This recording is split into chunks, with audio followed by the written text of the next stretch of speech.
ساری دنیا میں اس وقت پاکستان کا مذاق ہو رہا ہے کہ ایک تشدد ہوتا ہے، سیکشل ابیوز ہوتا ہے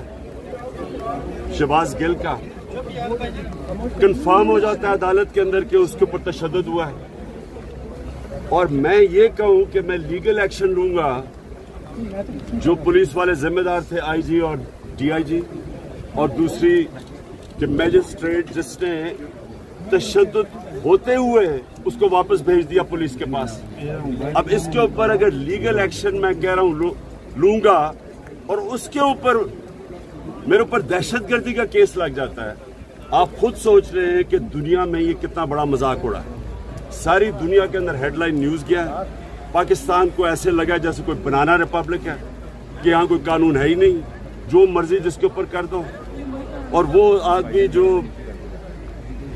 سب سے بڑی پارٹی کا ہیڈ ہے اس کو اس کے اوپر گرفتار کرنے کی کوشش کرے اس کیس کے اوپر۔ میں صرف یہ چاہتا ہوں کہ جو بھی یہ فیصلے کر رہے ہیں اور کروا رہے ہیں ان کو اپنے ملک کا سوچنا چاہیے۔ خوف زدہ ہوئے تحریک انصاف کی طاقت سے وہ پھیلتی جا رہی ہے، بائی الیکشن جیتے جا رہے ہیں، جلسے پاکستان کی تاریخ میں کبھی اتنے بڑے نہیں ہوئے۔ اس خوف سے یہ ٹیکنیکل ناک آؤٹ کرنے کے لیے، اپنی ذات کو بچانے کے لیے یہ ملک کا مذاق اڑ رہا ہے۔